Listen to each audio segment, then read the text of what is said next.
이 USB 안에는 한 할머니의 죽음이 담겨 있습니다. 2024년 9월 서울 강남의 한 대형 병원. 떨리는 손으로 경찰서 문을 연 20대 간호사. 그녀가 건넨 USB에는 충격적인 진실이 기록되어 있었습니다. 저는 이 병원을 고발합니다. 경찰관들은 USB를 재생했습니다. 화면에는 병실 복도, 의료진들의 대화, 그리고 한 할머니의 모습이 담겨 있었습니다. 이건 대체 무슨 일입니까? 제발 끝까지 들어주세요. 이 할머니는 제게 전부였습니다. 도대체 무슨 일이 있었던 걸까요? 오늘은 80대 할머니와 한 젊은 간호사의 이야기를 들려드리겠습니다. 구독과 좋아요는 영상 제작에 큰 힘이 됩니다. 지금 바로 눌러주시면 더 좋은 이야기로 찾아뵙겠습니다. 자, 그럼 이야기를 시작하겠습니다. 2024년 6월 3일 오후 2시 서울 강남구에 위치한 한 대형 병원 응급실. 환자 들어옵니다. 82세 여성, 호흡곤란. 구급대원들이 응급 침대를 급히 밀고 들어왔습니다. 침대 위에는 산소 마스크를 쓴 노인이 누워 있었습니다. 박순자 할머니, 82세. 혈압 160에 90, 산소 포화도 88%. 즉시 산소 투여하고 흉부 엑스레이 찍어. 응급실은 순식간에 분주해졌습니다. 30분 후 담당 의사가 진단 결과를 설명했습니다. 환자분, 폐렴이 상당히 진행되었습니다. 할머니는 힘겹게 고개를 끄덕였습니다. 양쪽 폐 모두 염증 소견이 보이고요. 합병증 위험도 있습니다. 얼마나 입원해야 하나요? 할머니의 목소리는 가늘게 떨렸습니다. 최소 2주는 입원 치료가 필요합니다. 나이를 고려하면 3주 정도 예상하셔야 해요. 그렇군요. 의사는 보호자석을 둘러보았습니다. 텅 비어 있었습니다. 보호자분은 어디 계십니까? 없어요. 혼자 왔어요. 가족분들께 연락은 하셨습니까? 했는데 다들 바쁘대요. 의사와 간호사는 서로 눈빛을 교환했습니다. 이런 경우를 여러 번 봐왔기 때문입니다. 일단 입원 수속 진행하겠습니다. 보호자 연락처는 차트에 있죠? 네, 있어요. 할머니는 입원실로 옮겨졌습니다. 6인실 창가 자리. 침대에 누워 천장을 바라보는 할머니의 눈에는 눈물이 고여 있었습니다. 간호사가 보호자 연락처로 전화를 걸기 시작했습니다. 첫 번째, 큰아들. 여보세요. 박철수 씨 되십니까? 네, 누구세요? 강남성심병원입니다. 어머님께서 폐렴으로 입원하셨는데요. 아, 네. 그게 지금 제가 회의 중이라서요. 보호자분이 오셔야 하는데. 죄송한데 오늘은 정말 안 되고요. 일단 입원 절차 진행해 주세요. 비용은 제가 처리할게요. 하지만 죄송합니다. 끊겠습니다. 뚜마이너스. 통화 종료. 간호사는 한숨을 쉬며 두 번째 번호를 눌렀습니다. 작은아들. 여보세요? 박철민 씨 되십니까? 어머님께서. 아, 형한테 연락하세요. 저 지금 손님이랑 있어서 바빠요. 보호자가 필요한데. 형이 큰아들이잖아요. 저 바빠요. 뚜마이너스. 또 끊겼습니다. 마지막 번호, 딸. 따르릉 마이너스. 고객님의 전화를 받을 수 없습니다. 간호사는 전화기를 내려놓았습니다. 세 자녀 모두에게 연락했지만 아무도 오지 않았습니다. 그날 저녁 7시, 야간 근무조 간호사가 출근했습니다. 이지은, 26세, 간호사 경력 3년 차. 오늘 새로 입원하신 분들 인수인계 받겠습니다. 선배 간호사가 차트를 넘겼습니다. 603호 박순자 환자 82세. 폐렴으로 입원. 보호자는요? 없어. 자식들한테 연락했는데 아무도 안 와. 네. 요즘 그런 환자들 많아. 조심해서 케어해. 이지은은 603호로 향했습니다. 노크를 하고 문을 열었습니다. 할머니, 안녕하세요. 저는 오늘부터 담당 간호사 이지은입니다. 박순자 할머니는 창밖을 보고 있었습니다. 창문 너머로 석양이 지고 있었습니다. 그래. 할머니의 목소리는 힘이 없었습니다. 저녁 식사는 하셨어요? 입맛이 없어서 조금만 먹었어. 그래도 드셔야 회복이 빠르세요. 제가 죽으로 바꿔드릴까요? 아니야. 괜찮아. 이지은은 할머니의 차트를 확인했습니다. 혈압, 체온, 산소 포화도 측정. 보호자분은 언제쯤 오시나요? 할머니는 한참을 침묵하다가 대답했습니다. 안 와. 네. 하지만 입원하셨는데. 바쁘대. 다들 바쁘대. 그래도 괜찮아. 익숙해. 그 순간 이지은은 할머니의 눈빛을 보았습니다. 체념과 슬픔이 섞인 눈빛. 어쩌면 외로움보다 더 깊은 감정. 포기. 할머니, 불편하신 거 있으면 언제든 호출벨 눌러주세요. 고맙구나. 이지은은 병실을 나왔지만 마음 한구석이 무거웠습니다. 그날 밤 라운딩을 돌 때마다 603호를 더 자주 들여다보게 되었습니다. 할머니는 잠을 이루지 못하고 천장만 바라보고 있었습니다. 새벽 2시, 이지은이 마지막 라운딩을 돌 때였습니다. 603호에서 작은 소리가 들렸습니다. 흐느끼는 소리. 이지은은 조용히 문을 열었습니다. 할머니가 이불을 뒤집어 쓰고 울고 있었습니다. 할머니. 미안해. 깨웠구나. 괜찮아요. 어디 아프세요? 아니야. 그냥. 할머니는 눈물을 닦았습니다. 무서워서 그래. 혼자 있으니까. 무서워. 이지은의 가슴이 먹먹해졌습니다. 제가 옆에 있어 드릴게요. 아니야. 내가 일해야지. 괜찮아요. 지금은 환자분이 없어요. 이지은은 할머니 침대 옆 의자에 앉았습니다. 할머니의 손을 잡아주었습니다. 할머니, 손이 참 따뜻하네요. 너도. 둘은 한동안 말없이 앉아 있었습니다. 창밖으로 새벽 하늘이 밝아오고 있었습니다. 일주일이 지났습니다. 6월 10일, 박순자 할머니는 여전히 혼자였습니다. 그동안 병실을 찾은 가족은 단 한 명도 없었습니다. 큰아들 박철수는 하루에 한 번 카톡을 보냈습니다. 엄마 어때? 많이 좋아졌니? 퇴원 날짜 나왔어? 할머니는 답장을 보냈습니다. 응, 좀 나아졌어. 아직 일주일은 더 있어야 한대. 읽음 표시만 떴습니다. 답장은 없었습니다. 작은아들 박철민은 사흘에 한 번 전화했습니다. 엄마, 나 철민이야. 응, 철민아. 엄마 좀 어때? 많이 좋아졌어? 응, 조금씩 나아지고 있어. 그래, 다행이다. 근데 엄마, 병원비는 어떻게 돼? 형이 낸다고 했어. 아, 그래. 나도 보태야 하나? 아니야. 괜찮아. 그래. 그럼 됐다. 엄마 빨리 나으라고. 나 지금 바빠서 끊을게. 뚜마이너스.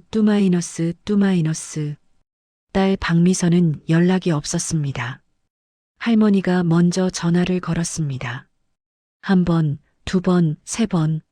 모두 받지 않았습니다. 나흘째 되는 날 문자가 왔습니다. 엄마 미안, 요즘 애들 학원 때문에 정신없어. 나중에 전화할게. 하지만 전화는 오지 않았습니다. 이지은은 이 모든 것을 지켜보고 있었습니다. 할머니가 전화기를 붙들고 기다리는 모습, 아무도 오지 않는 병실에서 혼자 식사하는 모습, 복도를 걸을 때 다른 환자들의 면회객을 부러워하는 눈빛. 할머니, 오늘 저녁은 뭐 드실래요? 이지은이 근무 후에도 병실을 찾았습니다. 너 퇴근 안 해? 조금 이따 갈 거예요. 할머니랑 얘기하고 싶어서요. 고마워. 근데 괜찮아.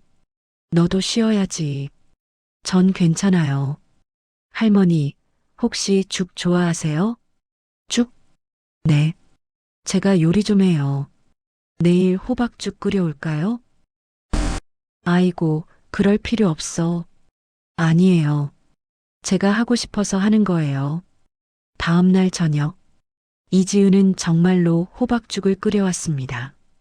보온 도시락에 담아서 할머니, 제가 아침에 끓였어요. 아직 따뜻할 거예요. 얘야, 이런 걸 왜? 드셔보세요. 설탕 안 넣고 꿀만 살짝 넣었어요. 할머니는 떨리는 손으로 숟가락을 들었습니다. 한 입, 두 입, 눈물이 뚝 떨어졌습니다. 왜 우세요? 맛이 없어요? 아니야. 너무 맛있어서. 할머니, 우리 딸이 어렸을 때 이렇게 해줬는데 할머니는 숟가락을 놓고 울기 시작했습니다. 그때는 내가 해줬는데 이제는 아무도 안 해줘. 이지은도 눈시울이 붉어졌습니다. 할머니, 제가 해드릴게요. 매일 해드릴게요. 고마워. 정말 고마워. 그날부터 이지은은 거의 매일 음식을 만들어 왔습니다. 호박죽, 전복죽, 야채죽, 닭죽. 할머니의 입맛에 맞춰서 소화가 잘 되도록 병실 룸메이트들도 알아챘습니다. 603호 할머니, 복 많으시네요. 저런 간호사 만나서 우리 며느리도 저렇게만 해주면 소원이 없겠어. 할머니는 처음으로 환하게 웃었습니다. 이지은도 웃었습니다. 2주가 지났습니다. 6월 17일, 담당 의사가 회진을 왔습니다. 박순자 환자분, 많이 좋아지셨네요. 네, 감사합니다. 엑스레이 결과 보니까 염증이 거의 사라졌어요. 일주일만 더 계시면 퇴원 가능합니다. 그렇군요. 보호자분께 연락드려야 하는데 누구한테 하면 될까요? 큰아들한테 해주세요.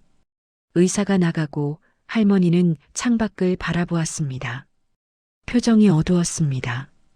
이지은이 물었습니다. 할머니, 퇴원하시면 좋으시잖아요. 왜 그러세요? 집에 가도 혼자야. 자녀분들이 계시잖아요. 할머니는 쓴 웃음을 지었습니다. 있으나 만하지. 걔네들한테 난 그냥 통장이야. 통장이요? 응. 재산 얼마 남았는지, 보험 들었는지, 부동산 값은 얼마인지. 할머니의 목소리가 떨렸습니다. 그것만 물어봐. 내가 어떤지, 외로운지, 아픈지는 안 물어봐. 할머니, 작년에 내가 넘어져서 골절됐을 때도 그랬어. 할머니는 계속 이야기했습니다. 응급실에서 연락했는데 큰애가 뭐라고 했는지 알아? 이지은은 고개를 저었습니다. 보험 되죠? 실비보험 청구하면 되죠? 라고 물었어. 내가 아픈 건 안 물어보고 보험부터 물었어. 할머니의 눈에서 눈물이 흘렀습니다. 나는 왜 이렇게 됐을까? 내가 뭘 잘못한 걸까? 할머니 잘못 없어요. 아니야. 내가 잘못 키운 거야.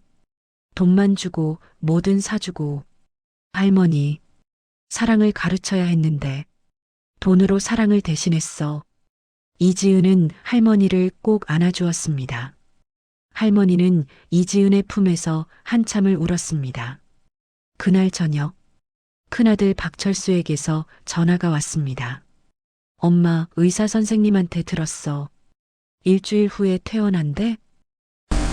응, 그래, 잘 됐다. 그럼 퇴원하는 날 내가 갈게.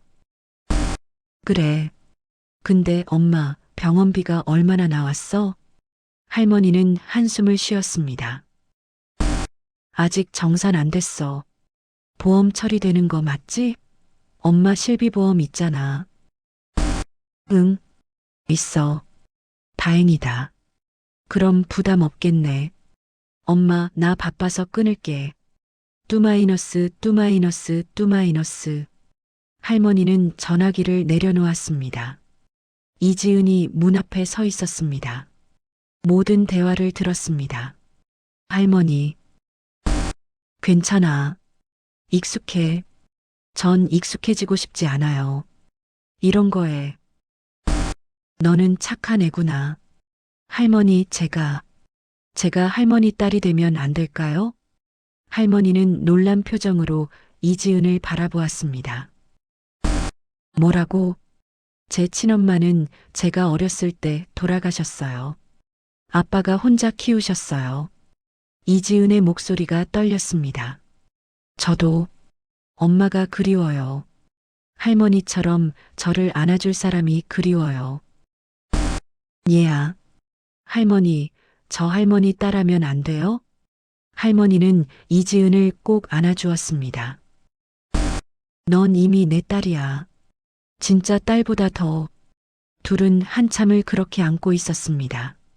6월 23일, 퇴원을 하루 앞둔 날, 할머니는 이지은을 병실로 불렀습니다. 다른 룸메이트들이 검사를 받으러 나간 시간, 병실에는 둘뿐이었습니다. 지은아, 앉아봐. 네, 할머니. 할머니는 침대 옆 서랍을 열었습니다. 그 안에서 녹색 통장을 꺼냈습니다. 이거 받아줄래? 할머니, 이게 뭐예요? 내 비상금이야. 할머니는 통장을 이지은의 손에 쥐어주었습니다. 할머니, 저 이거 못 받아요. 받아야 해. 들어봐. 할머니의 목소리가 진지해졌습니다. 이 통장에는 3천만 원이 들어있어. 할머니, 조용히 들어. 이건 내가 평생 모은 돈이야. 할머니는 이야기를 계속했습니다. 아이들 몰래 조금씩 모았어. 매달 10만 원씩 20년 동안. 처음엔 나중에 아플 때 쓰려고 모았어.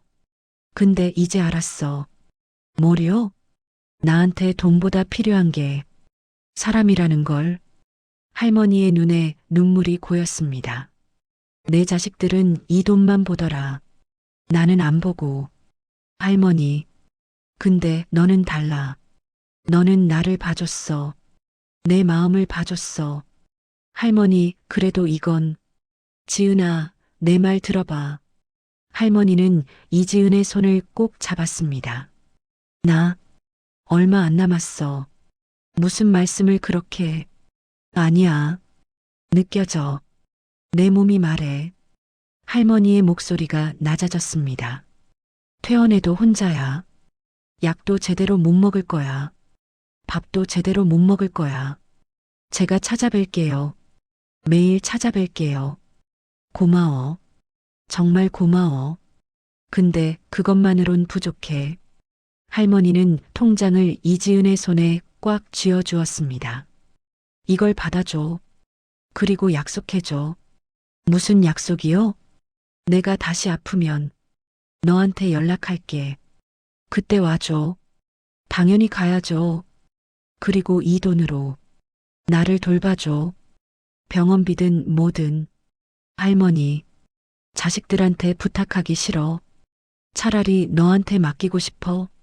이지은의 눈에서 눈물이 흘렀습니다. 할머니, 저는 돈이 필요 없어요. 그냥 할머니가. 알아. 내가 그런 애가 아니라는 거 알아. 할머니가 미소 지었습니다. 그래서 너한테 주는 거야. 믿을 수 있으니까. 할머니, 받아줘. 제발. 이게 내 마지막 부탁이야. 이지은은 떨리는 손으로 통장을 받았습니다. 할머니, 제가 잘 보관하고 있을게요. 고마워. 필요하시면 언제든 말씀하세요. 제가 바로 달려갈게요. 고마워. 정말 고마워. 할머니는 이지은을 꼭 안아주었습니다. 두 사람은 한참을 그렇게 안고 있었습니다. 복도 끝, 창문 옆 어두운 구석. 누군가 이 광경을 지켜보고 있었습니다. 병원 행정과장 김태수, 48세. 그는 천천히 휴대폰을 꺼내 사진을 찍었습니다. 찰칵. 할머니가 이지은에게 통장을 건네는 장면. 찰칵. 둘이 포옹하는 장면. 김태수는 사진을 확인하며 비웃었습니다. 흥미롭군. 간호사가 환자한테 통장을 받다니. 그는 사진을 저장하고 복도를 빠져나갔습니다. 다음 날 아침, 퇴원하는 날, 큰아들 박철수가 처음으로 병원에 나타났습니다. 정장 차림의 40대 남성, 고급 시계를 차고 명품 구두를 신었습니다. 엄마 왔어. 왔구나. 짐 다 쌌어? 퇴원 수속했어? 응, 다 했어. 박철수는 병실을 둘러보았습니다. 병원비는 얼마 나왔어? 할머니는 한숨을 쉬었습니다. 실비보험 처리하면 200만 원 정도 남는데. 200? 많이 나왔네. 뭐 그렇게 많이 했길래? 중환자실도 있었고 검사도 많이 했어. 에휴, 나이 들면 돈 많이 드네. 알았어. 내가 낼게. 박철수는 카드를 꺼냈습니다. 할머니를 보는 게 아니라 휴대폰만 보면서 참 엄마. 집에 가면 약 꼭 챙겨 먹어. 응. 나 바빠서 자주 못 갈 거야. 알지? 알아. 뭐 필요한 거 있으면 카톡으로 말해. 배달시켜줄게. 그래. 이지은이 퇴원 서류를 들고 병실에 들어왔습니다. 할머니, 퇴원 서류 다 나왔어요. 박철수가 이지은을 보았습니다. 아, 담당 간호사시죠? 수고하셨습니다. 네. 할머니 잘 돌봐드렸어요. 그래요. 근데 우리 엄마 혼자 사시니까 약 복용 같은 거 좀 신경 써주시면. 저희는 퇴원하시면 더 이상 케어를 못 해드려요. 이지은이 차갑게 대답했습니다. 아, 그렇구나. 알았어요. 박철수는 별로 신경 쓰지 않는 표정이었습니다. 엄마, 그럼 가자. 차 대기 중이야. 할머니는 천천히 일어섰습니다. 이지은이 할머니의 짐을 들어주었습니다. 할머니, 집에 가서도 약 꼭 챙겨 드세요. 그래. 고마워, 지은아. 약 시간 맞춰서 드시고 물 많이 드시고요. 응. 할머니, 제 번호 있죠? 언제든 연락하세요. 할머니는 이지은의 손을 꼭 잡았습니다. 고마워. 정말 고마워. 둘은 마지막으로 포옹했습니다. 박철수는 시계를 보며 재촉했습니다. 엄마, 빨리 가야 해. 나 오후에 약속 있어. 할머니는 이지은을 놓고 아들을 따라갔습니다. 복도를 걸어가며 뒤를 돌아보았습니다. 이지은이 손을 흔들고 있었습니다. 할머니도 작게 손을 흔들었습니다. 엘리베이터 문이 닫혔습니다. 이지은은 빈 복도에 혼자 남았습니다. 가슴이 답답했습니다. 왠지 모를 불안감이 엄습했습니다. 할머니, 괜찮으실까? 5일 후, 6월 28일 밤 11시, 이지은은 야간 근무 중이었습니다. 응급실에서 연락이 왔습니다. 603호 담당 간호사님, 응급실로 내려오세요. 무슨 일이에요? 박순자 환자분 응급 이송되셨어요. 이지은은 급히 응급실로 뛰어갔습니다. 응급실은 아수라장이었습니다. 혈압 80에 50, 산소 포화도 70%, 폐혈증 쇼크 의심, 즉시 중환자실 준비, 항생제 투여 시작. 응급 침대 위에 박순자 할머니가 누워 있었습니다.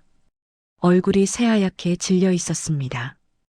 의식이 혼미한 상태였습니다. 할머니, 할머니. 이지은이 할머니의 손을 잡았습니다. 얼음장처럼 차가웠습니다. 아. 할머니가 가늘게 중얼거렸습니다. 네, 할머니. 제가 여기 있어요. 에. 할머니, 왜 미안해요? 할머니 잘못 없어요. 담당 의사가 달려왔습니다. 환자 상태 어떻습니까? 폐혈증 쇼크로 보입니다. 폐렴이 재발한 것 같습니다. 약은 복용했습니까? 확인해 봐야 할 것 같습니다. 의사가 할머니에게 물었습니다. 할머니, 퇴원하고 약 드셨어요? 할머니는 고개를 저었습니다.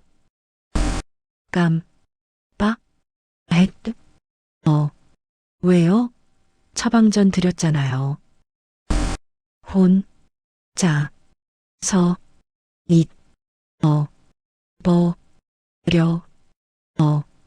이지은의 가슴이 무너졌습니다. 혼자서 약도 못 챙겨 드시고 즉시 중환자실로 이송합니다. 할머니는 중환자실로 옮겨졌습니다. 이지은은 중환자실 밖에서 기다렸습니다. 1시간, 2시간, 새벽 2시, 의사가 나왔습니다. 환자 상태가 위중합니다. 얼마나요? 길어야 일주일. 나이도 있으시고 면역력이 많이 떨어져 있어요. 보호자분들께 연락하셨습니까? 제가 지금 하겠습니다. 이지은은 떨리는 손으로 전화를 걸었습니다. 큰아들 박철수, 따르릉 마이너스, 따르릉 마이너스, 따르릉 마이너스. 여보세요? 잠이 덜 깬 목소리였습니다. 박철수 씨 되십니까? 강남성심병원입니다. 네. 무슨 일이에요? 어머님께서 재입원하셨습니다. 상태가 위중하세요. 뭐라고요? 지금 중환자실에 계십니다. 가족분이 오셔야 할 것 같습니다. 알겠습니다. 아침에 갈게요. 지금 당장 오셔야 합니다. 지금은 안 됩니다. 새벽인데 어떻게 가요? 하지만 아침에 갈게요. 끊겠습니다. 뚜마이너스. 이지은은 전화기를 움켜쥐었습니다. 손이 떨렸습니다. 분노가 치밀었습니다. 다음 날 아침 9시 박철수가 병원에 나타났습니다. 혼자였습니다. 의사 선생님은 어디 계십니까? 지금 회진 중이십니다. 우리 엄마 상태가 어떻습니까? 위중하십니다. 의식도 거의 없으시고요. 그래요. 박철수는 감정의 동요가 거의 없었습니다. 그럼 얼마나 더? 길어야 일주일이라고 하셨습니다. 알겠습니다. 박철수는 휴대폰을 꺼내 전화를 걸었습니다. 여보세요, 철민아? 나 형이야. 중환자실 앞에서 전화하는 소리가 들렸습니다. 엄마가 다시 입원했어. 상태가 안 좋대. 응, 의사가 일주일 정도밖에 안 남았다는데. 이지은은 귀를 의심했습니다. 일주일밖에 안 남은 어머니 앞에서 저렇게 태어나게? 아니, 지금 당장 올 필요는 없어. 어차피 박철수는 복도 끝으로 걸어가며 계속 통화했습니다. 들리지 않게 하려는 듯. 하지만 이지은의 귀에는 들렸습니다. 장례 준비는 내가 알아볼게. 너희는 그냥. 이지은은 주먹을 꽉 쥐었습니다. 손톱이 손바닥에 파고들었습니다. 10분 후 중환자실 대기실. 박철수, 박철민, 박미선 세 남매가 모였습니다. 이지은은 간호사실에서 그들의 대화를 들을 수 있었습니다. 벽이 얇았기 때문입니다. 엄마 상태가 어떠대? 박철민이 물었습니다. 위중하대. 길어야 일주일. 박철수가 대답했습니다. 그럼 이제 장례 준비해야 하는 거 아니야? 박미선이 말했습니다. 감정이 전혀 없는 목소리였습니다. 그건 그렇고 엄마 재산 정리는 어떻게 돼? 강남 아파트 하나, 예금 몇 개. 합치면 얼마쯤? 부동산 중개사한테 물어보니까 아파트가 12억이래.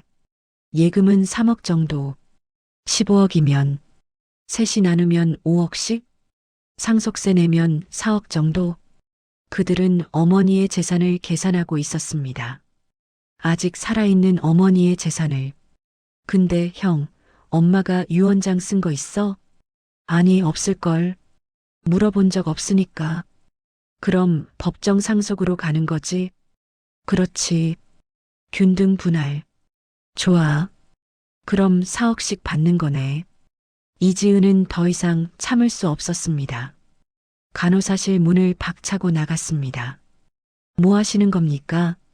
새 남매가 깜짝 놀라 이지은을 바라보았습니다. 네. 어머니가 지금 저기서 죽어가고 계신데 재산 이야기를 하십니까? 당신 누군데 우리 가족이래. 저는 할머니 담당 간호사입니다. 이지은의 목소리가 떨렸습니다. 할머니가 얼마나 외로워하셨는지 아십니까?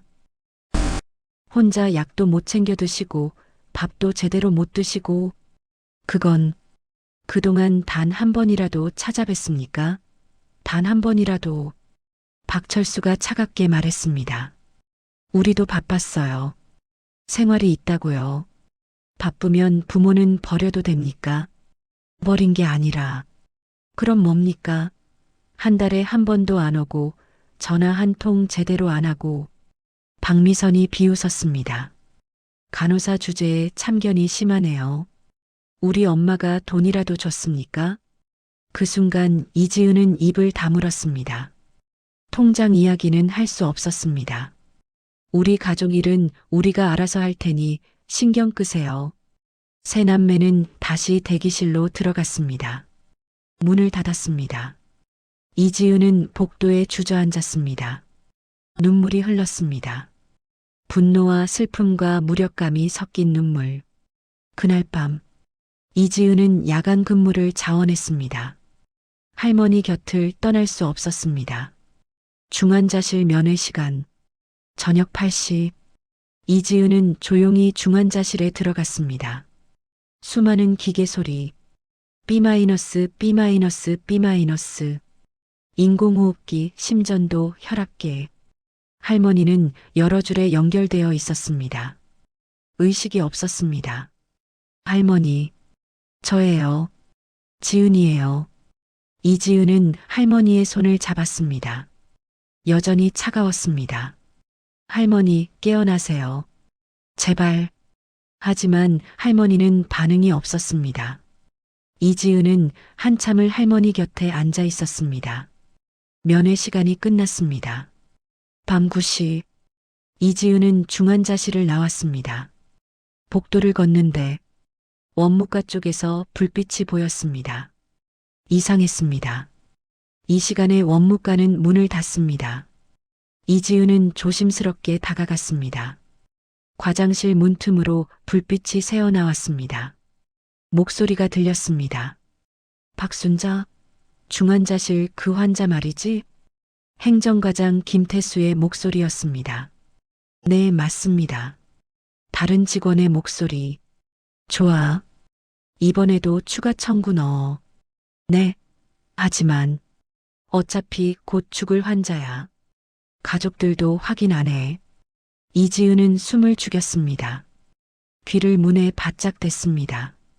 CT 촬영 안 했는데 청구해도 되나요? 괜찮아. 중환자실 환자는 다들 그래. 하지만 보험 심사에서 걸리면 안 걸려. 우리가 5년 동안 이렇게 해왔는데 한 번도 안 걸렸어. 알겠습니다. MRI도 추가하고 특수 약제비도 넣어. 최대한 뽑아내. 네. 이지은은 온몸이 떨렸습니다. 심장이 터질 것 같았습니다. 의료비 부정 청구. 5년 동안? 참 603호 간호사 조심해. 네. 이지은. 제가 뭔가 수상해. 김태수가 서랍에서 사진을 꺼냈습니다. 이거 봐. 환자한테 통장 받는 거. 헐, 쟤도 결국 돈 때문에 환자한테 붙은 거야. 신고해야 하는 거 아닙니까? 아니, 일단 지켜봐. 제가 뭘 하는지. 혹시 우리 일을 눈치챈 건 아닐까요? 설마. 3년차 간호사가 뭘 알겠어. 둘은 비웃었습니다. 이지은은 천천히 뒤로 물러났습니다. 숨소리가 들릴까봐 입을 막았습니다. 복도 끝까지 조심스럽게 걸어갔습니다. 계단으로 빠져나왔습니다. 계단참에 주저앉았습니다. 손이 부들부들 떨렸습니다. 의료비 부정 청구. 5년 동안 수억 원. 할머니도 당하고 계신 거야. 이지은은 생각했습니다. 신고해야 해. 경찰에, 검찰에. 하지만 두려웠습니다. 신고하면 내 경력은 끝이야. 이 병원은 재단 병원이야. 권력이 있어. 내가 이길 수 있을까? 고민이 깊어졌습니다. 다음 날부터 이지은은 조심스럽게 움직였습니다. 근무 시간에 틈틈이 컴퓨터를 확인했습니다. 환자들의 의료비 청구 내역, 실제 처치 기록, 대조해 보았습니다. 차이가 명확했습니다. 박순자 할머니, 실제로는 CT 한 번, MRI 없음. 하지만 청구 내역 CT 3회, MRI 2회, 약제비도 3배 부풀려져 있었습니다. 다른 중환자실 환자 10명, 모두 비슷했습니다. 허위 검사, 허위 투약, 과다 청구. 계산해 보니 환자 한 명당 평균 500만 원씩, 10명이면 5천만 원, 1년이면 6억 원, 5년이면 30억 원. 이게 말이 돼? 이지은은 모든 증거를 USB에 담았습니다. 진료 기록 스크린샷, 청구 내역 엑셀 파일, 실제 처치 기록, 그리고 원무과에서 들은 대화를 녹음한 파일. 하지만 문제가 있었습니다. 녹음은 불법이었습니다. 증거로 쓸 수 없을 수도 있었습니다. 그래도 일단 모아야 해. 3일이 지났습니다. 7월 1일. 할머니의 상태는 더 나빠졌습니다. 의식은 거의 돌아오지 않았습니다. 심박수가 불규칙했습니다. 혈압도 계속 떨어졌습니다. 의사는 말했습니다. 이틀, 길어야 이틀입니다. 그날 저녁, 면회 시간, 이지은은 중환자실에 들어갔습니다. 할머니, 저예요. 할머니의 눈꺼풀이 살짝 떨렸습니다. 할머니, 들리세요? 천천히 눈이 떠졌습니다. 초점 없는 눈동자. 하지만 이지은을 알아봤습니다. 아, 네, 할머니, 저예요. 왜 미안해요? 할머니 잘못 없어요. 할머니가 천천히 손을 들었습니다. 이지은은 할머니의 손을 꼭 잡았습니다. 할머니, 제가 할 말이 있어요. 이지은은 떨리는 목소리로 말했습니다. 이 병원이 할머니를 속이고 있어요. 뭐? 의료비를 부풀려서 청구하고 있어요. 하지도 않은 검사를. 할머니의 눈에 눈물이 고였습니다. 그래서 제가 증거를 모았어요. 신고하려고요. 근데 무서워요. 신고하면 저도 일을 못할 것 같아요. 할머니는 힘겹게 고개를 끄덕였습니다. 네, 신고. 하지만 할머니, 옳은 일이. 할머니의 목소리에 힘이 실렸습니다. 나는 어차피 얼마 안 남았어. 할머니, 근데 너는 달라. 할머니가 이지은의 손을 꼭 쥐었습니다. 너는 옳은 사람이야. 그런 사람이 2, 1 해야 돼. 할머니, 무서워. 하지 마. 할머니가 미소 지었습니다. 내가 너 지켜줄게. 어떻게요? 네. 통장, 기억, 아직? 네. 그거 너 주는 거야. 할머니, 안 돼요. 유언장에 쓸게. 할머니, 괜찮아. 네. 자식들한테 줄 바엔 할머니가 기침을 했습니다. 너 줘야지. 할머니, 그러지 마세요. 넌 내 딸이야. 할머니의 목소리가 점점 작아졌습니다. 진짜 딸, 할머니. 이지은은 울음을 참을 수 없었습니다. 할머니의 손을 꼭 잡고 울었습니다. 할머니, 사랑해요. 정말 사랑해요. 할머니는 마지막 힘을 다해 손을 들었습니다. 이지은의 머리를 쓰다듬었습니다. 나도 사랑해. 그리고 손이 떨어졌습니다. 심전도 기계가 경고음을 울렸습니다. B 마이너스 B 마이너스 B 마이너스 B 마이너스 마이너스 마이너스 마이너스 마이너스 마이너스 마이너스 마이너스 마이너스. 할머니, 할머니. 의료진이 달려왔습니다. 심정지, CPR 시작. 가슴 압박이 시작되었습니다. 하나, 둘, 셋, 넷. 제세동기가 준비되었습니다. 클리어. 지지직 마이너스. 할머니의 몸이 들썩였습니다. 하지만 심전도는 평평한 선. 다시. 지지직 마이너스. 여전히 반응 없음. 다시.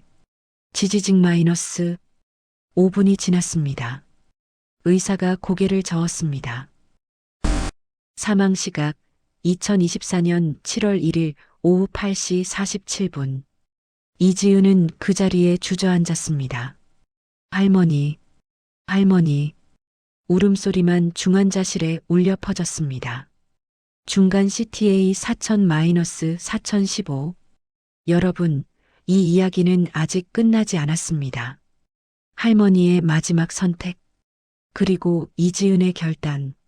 과연 이 병원의 어둠은 밝혀질 수 있을까요? 구독과 좋아요 부탁드립니다. 이야기는 계속됩니다. 할머니가 사망한 다음 날, 7월 2일 오전, 박철수, 박철민, 박미선이 병원에 왔습니다. 장례 절차를 밟기 위해서였습니다. 사망 진단서 여기 있습니다. 장례식장은 어디로 하시겠습니까? 1층 장례식장으로 하겠습니다. 그들의 목소리에는 슬픔이 없었습니다. 그저 절차를 처리하는 목소리. 빈소가 차려졌습니다. 영정사진. 할머니의 미소가 담긴 사진. 하지만 빈소는 텅 비어 있었습니다.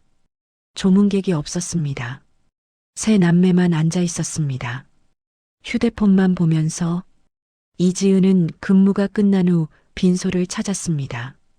검은 옷을 입고 조용히 들어왔습니다. 영정 사진 앞에 섰습니다. 할머니, 편히 쉬세요. 눈물이 흘렀습니다. 절을 올렸습니다. 한 번, 두 번. 박철수가 이지은을 보았습니다. 아, 간호사님이시죠? 오셨어요? 네. 할머니께 마지막 인사드리러. 그래요. 수고하셨습니다. 박철수는 다시 휴대폰을 보았습니다. 이지은은 빈소를 나왔습니다. 가슴이 찢어지는 것 같았습니다. 그날 오후 3시 병원 행정실에서 연락이 왔습니다. 유족분들 잠시 오시겠습니까? 무슨 일입니까? 고인께서 남기신 유언장이 있습니다. 유언장? 세 남매는 행정실로 갔습니다. 변호사가 기다리고 있었습니다. 박순자님께서 입원 중에 작성하신 유언장입니다. 변호사가 봉투를 열었습니다. 유언장을 읽기 시작했습니다. 유언장, 나 박순자는 다음과 같이 유언합니다. 세 남매는 귀를 기울였습니다. 첫째, 강남 소재 아파트는 세 자녀에게 균등 분할한다. 박철수가 고개를 끄덕였습니다. 둘째, 예금 중 2억 7천만 원은 세 자녀에게 균등 분할한다. 박미선이 미소 지었습니다. 셋째, 변호사가 잠시 멈췄습니다. 별도 통장 3천만 원은 간호사 이지은에게 전액 증여한다. 뭐라고요? 박철수가 벌떡 일어났습니다. 이게 무슨 소리입니까? 유언장에 명시되어 있습니다. 간호사한테 3천만 원을? 말도 안 돼. 박철민도 화를 냈습니다. 이건 무효입니다. 간호사가 강요한 거예요. 유언장은 공증을 받은 정식 문서입니다. 변호사가 차분히 말했습니다. 증인도 2명 있고 고인의 서명도 있습니다. 말도 안 돼. 우리가 고소하겠습니다. 박미선이 소리쳤습니다. 그 간호사가 엄마를 속인 거예요. 증거가 있습니까? 그건 세 남매는 할 말이 없었습니다. 유언장은 법적으로 완벽했습니다. 이지은 씨에게 연락하시겠습니까? 변호사가 물었습니다. 그래요. 당장 부르세요. 30분 후 이지은이 행정실에 왔습니다. 세 남매의 눈빛이 차가웠습니다. 당신 우리 엄마한테 뭘 한 겁니까? 박철수가 다그쳤습니다. 무슨 말씀이신지. 유언장에 당신한테 3천만 원 준다고 했어요. 우리 엄마를 속인 거죠? 약한 노인을 이용해서. 아닙니다. 이지은이 소리쳤습니다. 할머니께서 먼저 주신 겁니다. 거짓말. 정말입니다. 저는 받고 싶지 않았어요. 그럼 왜 받았어? 할머니께서 간절히 부탁하셔서. 이지은의 눈에 눈물이 고였습니다. 할머니는 외로우셨어요. 아무도 찾아오지 않아서. 뭐라고? 당신들은 단 한 번도 오지 않았잖아요. 전화도 제대로 안 했잖아요. 그건 할머니는 혼자 우셨어요. 매일 밤 혼자 울면서 자식들 기다리셨어요. 세 남매는 입을 다물었습니다. 그런 할머니한테 저는 그냥 옆에 있어 드렸을 뿐이에요. 밥 챙겨드리고 손 잡아드리고 이야기 들어드렸어요. 이지은이 울먹였습니다. 그게 뭐가 잘못인가요? 박미선이 비웃었습니다. 결국 돈 때문이잖아요. 3천만 원. 아닙니다. 그럼 포기하세요. 유산 상속 포기 각서 쓰세요. 이지은은 고개를 들었습니다. 눈물을 닦았습니다. 아니요. 뭐라고요? 저는 포기 안 합니다. 이 여자가 지금, 이건 할머니의 마지막 뜻이에요. 이지은의 목소리가 떨렸습니다. 할머니께서 저한테 이걸로 뭔가 하라고 하셨어요. 뭘 하라고? 말씀드릴 수 없습니다. 이지은은 행정실을 나갔습니다. 세 남매는 분노에 떨었습니다. 저 여자를 고소해야 해. 변호사 선임하자. 우리 엄마 재산을 훔쳐간 거야. 하지만 법적으로 할 수 있는 게 없었습니다. 유언장은 완벽했습니다. 그날 밤 이지은은 자신의 원룸으로 돌아왔습니다. 침대에 앉았습니다. 통장을 꺼내 보았습니다. 3천만 원. 할머니의 평생 저축. 할머니, 이걸로 뭘 하라는 거예요? 할머니의 마지막 말이 떠올랐습니다. 신고해. 옳은 일이야. 내가 너 지켜줄게. 이지은은 결심했습니다. 알겠어요, 할머니. 제가 할게요. 다음 날 아침 7월 3일 이지은은 USB를 챙겼습니다. 모든 증거가 담긴 USB 그리고 통장 사본. 병원을 나왔습니다. 택시를 탔습니다. 강남경찰서로 가주세요. 강남경찰서. 오전 10시 이지은은 떨리는 손으로 문을 열었습니다. 민원실로 들어갔습니다. 무슨 일로 오셨습니까? 경찰관이 물었습니다. 고발하러 왔습니다. 고발이요? 무엇을? 병원의 의료비 부정 청구를요. 경찰관의 표정이 진지해졌습니다. 잠시만 기다리세요. 담당 형사님 모셔올게요. 10분 후 형사 한 명이 나왔습니다. 40대 중반의 남성. 저는 경제팀 형사 김민수입니다. 이쪽으로 오시죠. 조사실로 들어갔습니다. 자세히 말씀해 주시겠습니까? 이지은은 차근차근 설명했습니다. 박순자 할머니의 이야기, 의료비 청구네요. 실제 처치 기록, 그리고 원무과에서 들은 대화. 증거가 있습니까? 네. 이지은은 USB를 꺼냈습니다. 여기 모든 증거가 있습니다. 김민수 형사는 USB를 컴퓨터에 꽂았습니다.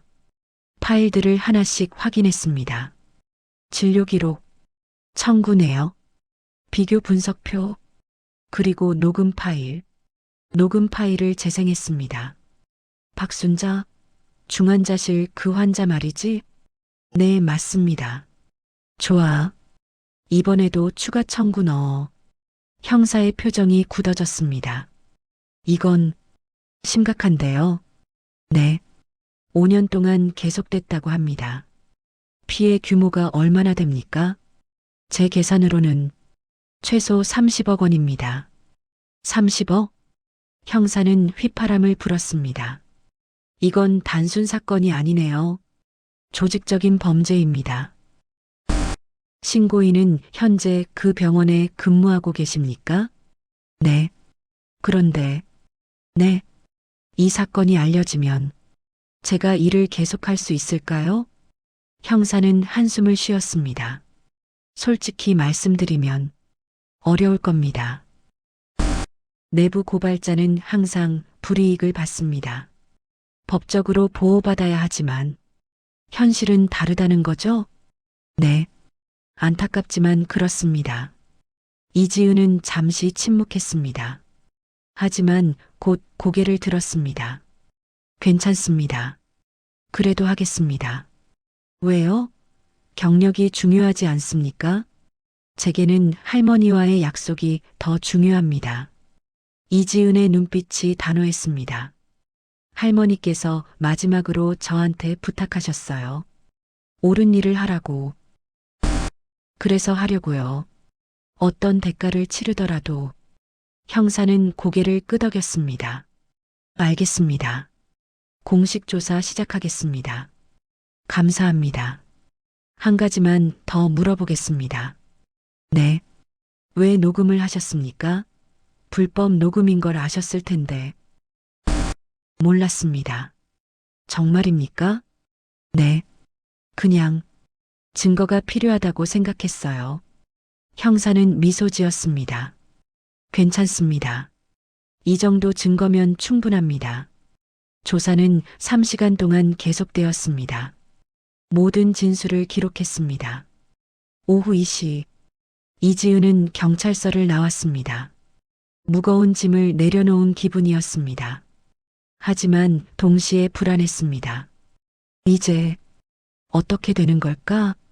다음 날, 7월 4일 아침, 이지은이 병원에 출근했습니다. 평소와 다름없는 아침. 하지만 점심 무렵, 갑자기 병원이 술렁이기 시작했습니다. 무슨 일이야? 경찰이 왔대. 경찰? 이지은은 가슴이 철렁했습니다. 벌써? 1층 로비로 내려갔습니다. 경찰 10여 명이 들어오고 있었습니다.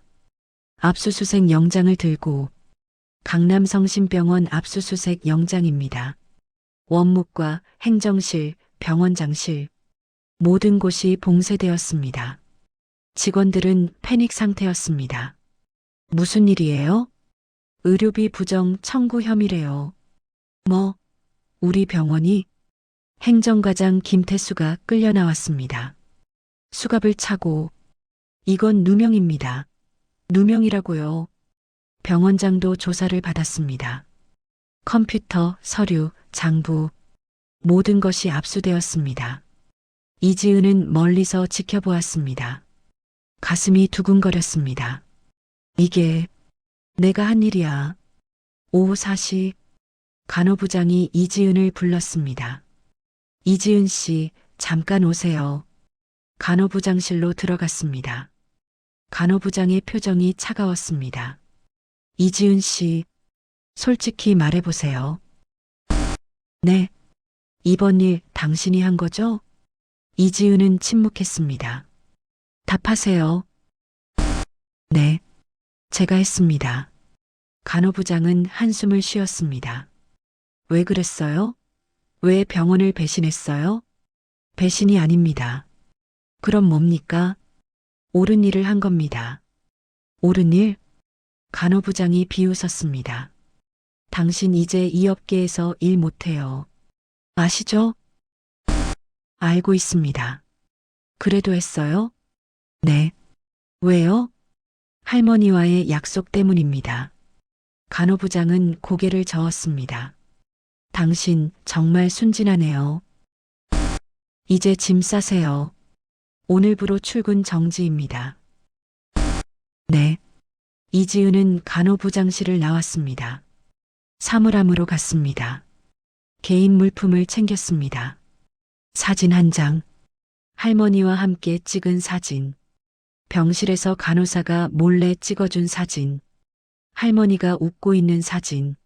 할머니, 제가 약속 지켰어요. 이지은은 사진을 가슴에 안았습니다. 병원을 나왔습니다. 뒤돌아보지 않았습니다. 일주일 후 7월 11일 뉴스에서 보도되었습니다. 강남 대형 병원 30억 원대 의료비 부정 청구 적발. 5년간 중환자 대상 허위 청구. 병원장과 행정과장 구속. 사건은 전국적으로 알려졌습니다. 이지은의 이름도 보도되었습니다. 내부 고발한 20대 간호사. 양심 고발로 30억 원 사기 적발. 하지만 대가는 혹독했습니다. 이지은은 해고되었습니다. 다른 병원에 지원했지만 이력서 보니까 강남 성심병원이시네요. 아, 그 사건 죄송합니다. 저희는 모든 병원이 문을 닫았습니다. 내부 고발자라는 딱지 누구도 원하지 않았습니다. 한 달이 지났습니다. 8월 이지은은 원룸에서 구직 활동을 했습니다. 하지만 번번이 거절당했습니다. 돈도 떨어졌습니다. 월세도 밀렸습니다. 어느 날 저녁 휴대폰이 울렸습니다. 모르는 번호. 여보세요? 이지은 씨 되십니까? 네. 누구세요? 저는 SBS 시사 프로그램 PD입니다. 네. 이지은 씨 이야기를 다큐로 만들고 싶습니다. 양심 고발, 그리고 그 이후의 삶. 많은 분들이 궁금해 하십니다. 죄송하지만 사양하겠습니다. 왜요? 저는 유명해지고 싶지 않아요. 하지만 할머니와의 추억을 상품으로 만들고 싶지 않습니다. 이지은은 전화를 끊었습니다. 다음 날 또 다른 전화가 왔습니다. 이지은 씨, 저는 환자 권리 보호 단체입니다. 저희와 함께 활동하실 생각 없으십니까? 무슨 활동이요? 의료비 부정 청구 근절 캠페인입니다. 이지은 씨가 얼굴이 되어주시면 죄송합니다. 저는 그냥 조용히 살고 싶어요. 또 끊었습니다. 그날 오후 문을 두드리는 소리. 똑똑똑. 이지은이 문을 열었습니다. 40대 여성이 서 있었습니다. 누구세요? 저는 박미선입니다. 네.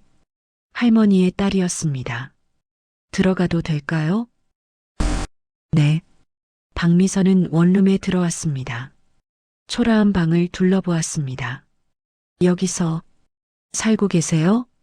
네. 일은요? 지금은 없습니다. 박미선은 가방에서 봉투를 꺼냈습니다. 이거 받으세요. 뭐예요? 500만 원입니다. 이지은은 놀라 봉투를 밀어냈습니다. 왜 주시는 거예요? 사과하려고요. 네. 박미선의 눈에 눈물이 고였습니다. 그동안 엄마한테 못했어요. 정말 못했어요. 바빴다는 핑계로, 아이들 키운다는 핑계로 박미선이 울기 시작했습니다. 엄마가 얼마나 외로웠는지 몰랐어요. 뉴스 보고 알았어요. 당신이 엄마 곁에 있어줬다는 거. 저는 엄마가 당신을 딸처럼 생각했다는 거. 박미선은 이지은의 손을 잡았습니다. 고마워요. 정말 고마워요. 아니에요. 저는 그냥 엄마의 마지막이 외롭지 않았던 건 당신 덕분이에요. 박미선은 돈 봉투를 이지은의 손에 쥐어주었습니다. 이거라도 받아주세요. 제 마음입니다.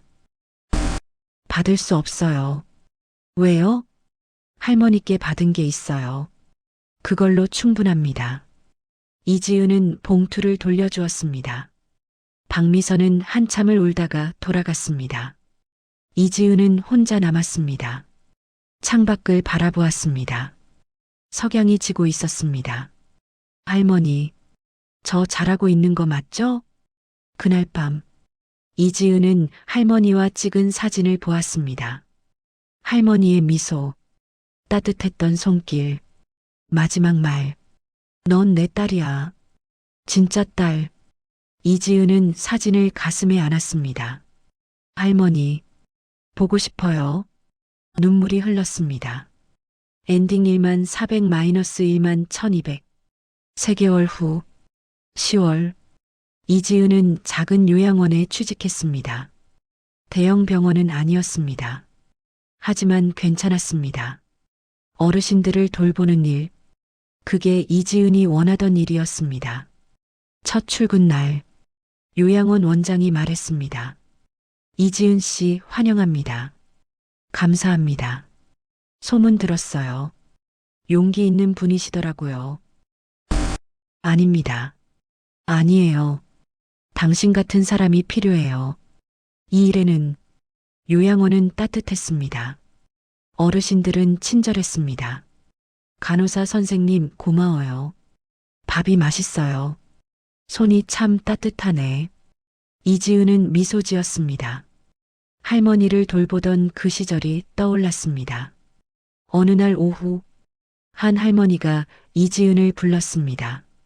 선생님, 잠깐만요. 네, 할머니. 손 좀 잡아줄래요? 외로워서. 이지은은 할머니의 손을 잡았습니다. 따뜻했습니다. 할머니, 제가 옆에 있어 드릴게요. 고마워요. 할머니가 미소 지었습니다. 이지은도 미소 지었습니다. 그날 저녁, 퇴근 후 이지은은 묘지를 찾았습니다. 박순자 할머니의 묘지, 꽃을 놓았습니다. 할머니, 저 왔어요. 바람이 불었습니다. 나뭇잎이 흔들렸습니다. 할머니, 저 이제 괜찮아요. 새 일자리도 찾았어요. 어르신들 돌보는 일이에요. 할머니처럼 외로운 분들을. 이지은은 무덤 앞에 앉았습니다. 할머니가 주신 돈 아껴 쓰고 있어요. 나중에 제가 요양원 하나 차릴 거예요. 할머니처럼 외로운 어르신들을 위한 곳이요. 그게 제 꿈이에요. 할머니가 심어주신 꿈. 바람이 다시 불었습니다. 이번엔 더 따뜻하게. 할머니, 보고 싶어요. 눈물이 흘렀습니다. 하지만 슬픈 눈물은 아니었습니다. 할머니가 준 사랑, 다른 분들한테 나눠드릴게요. 약속할게요. 저도 언젠가 누군가의 따뜻한 딸이 될게요. 이지은은 일어섰습니다. 마지막 절을 올렸습니다. 할머니 사랑해요. 묘지를 나왔습니다. 석양이 지고 있었습니다. 하늘이 붉게 물들었습니다. 이지은은 걸어갔습니다. 앞을 향해. 할머니의 사랑을 가슴에 안고 6개월 후 한 뉴스 기사가 나왔습니다. 양심 고발 간호사 요양원 원장으로 환자에게 받은 유산으로 어르신 무료 돌봄 시설 개원. 고박순자 할머니 추모 요양원 문 열어. 사진에는 이지은이 있었습니다. 요양원 앞에서 미소 짓고 있는 이지은. 요양원 간판. 순자의 집. 그 옆에 작은 글씨. 사랑을 기억하는 곳. 마무리 1만 1200 1300. 이 이야기는 실화를 바탕으로 재구성했습니다. 지금도 어디선가 외로운 어르신들이 계십니다. 그리고 그분들 곁을 지키는 따뜻한 사람들도 있습니다. 이 영상이 도움이 되셨다면 구독과 좋아요 부탁드립니다. 여러분의 부모님, 할머니, 할아버지께 오늘 전화 한 통 해보시는 건 어떨까요? 시청해 주셔서 감사합니다.